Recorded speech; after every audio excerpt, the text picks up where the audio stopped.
we're the gurus. We're the ones that were right. We're the ones that didn't wreck anybody. I've never hurt anybody by saying the things that I've said, never hurt a fly. And because of that, the SEC has to bow down.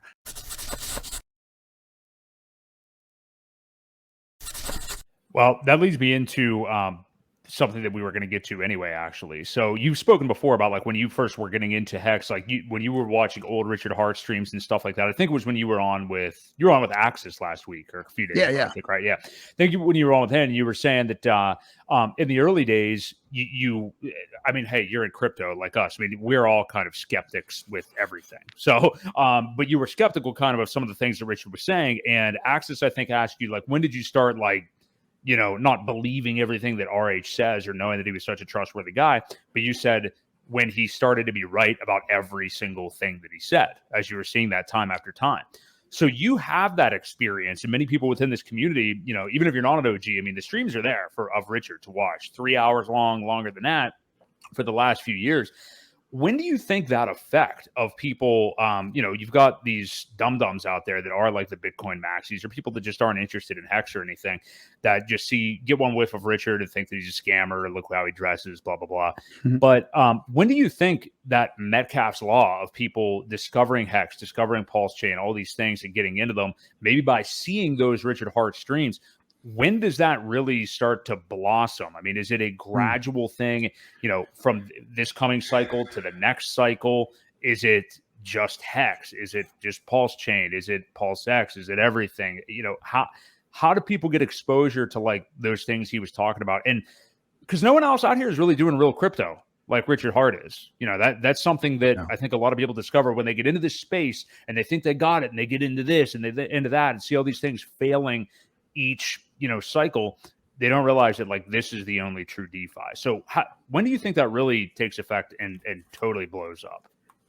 So Richard, the first time I even paid attention to Richard was when he called the top in 2017 top and the 20K Christmas. And I had seen a couple of his streams and, you know, like some of the things he was saying and some of the coins he was talking about at the time and his take on Ethereum.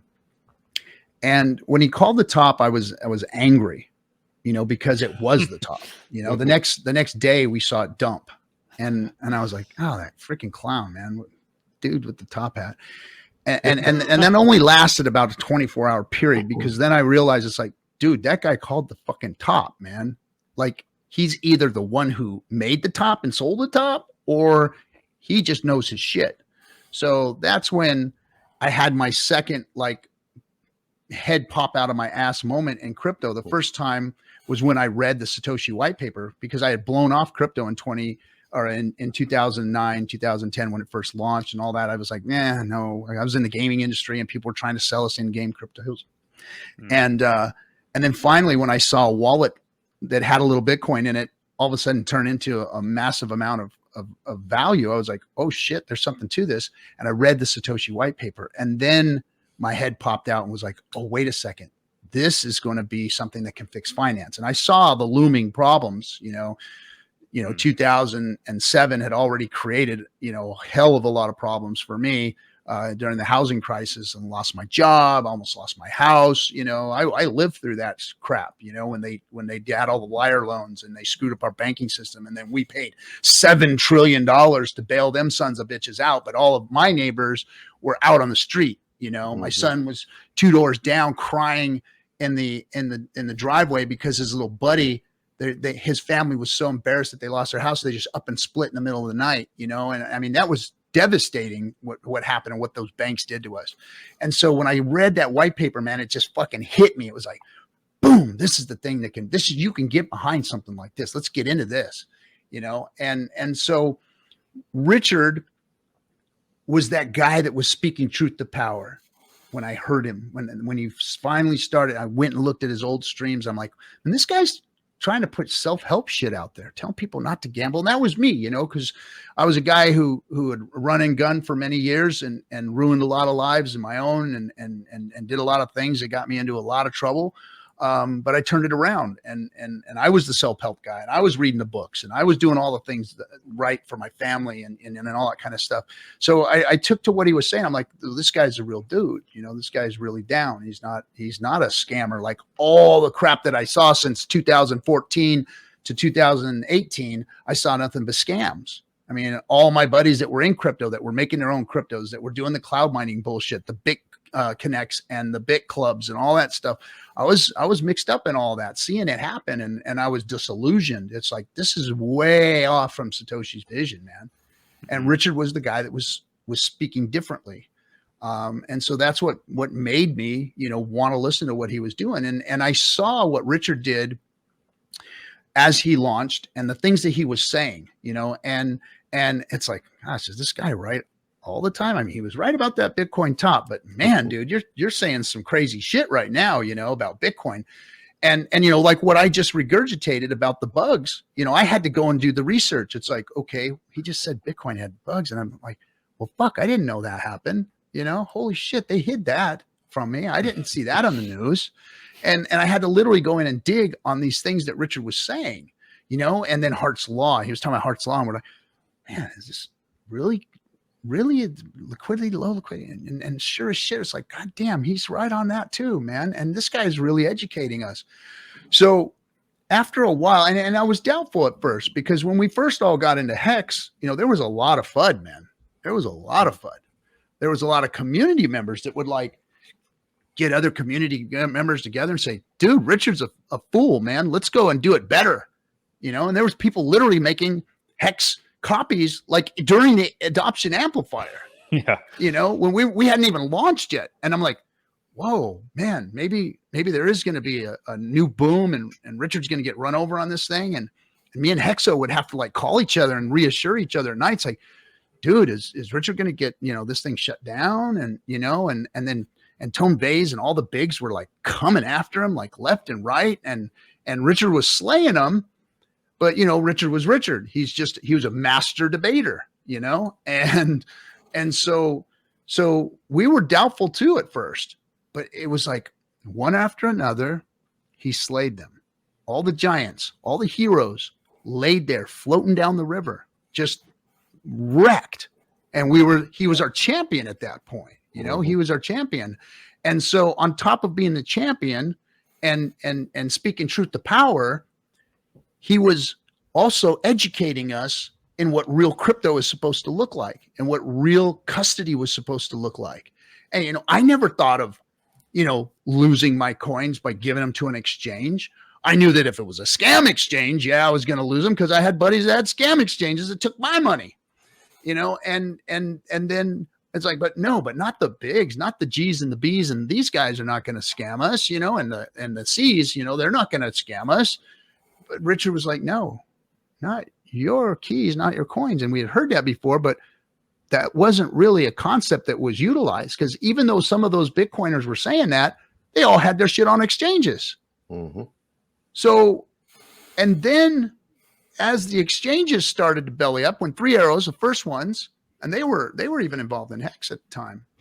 They were like trying to do something. There were some wallets that were loosely affiliated that they thought the community thought or whatever, some chain analysis was done on some wallets. But anyway, that's not neither here nor there. But as soon as they fell and people started losing money, then we all started to realize, man, Richard's fucking right about everything. He is right about everything in this crypto space.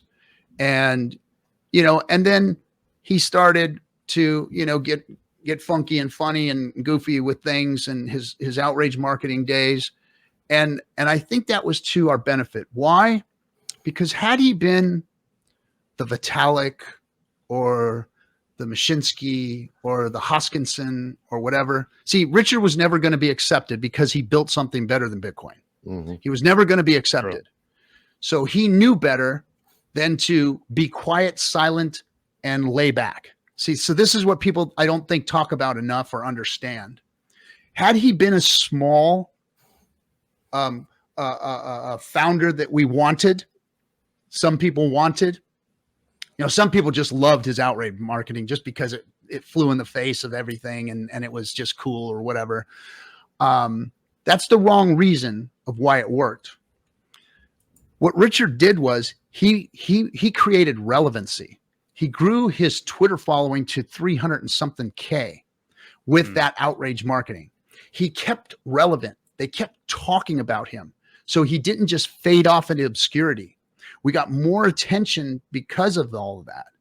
And good, bad, or indifferent, you know, it didn't matter. There was more attention.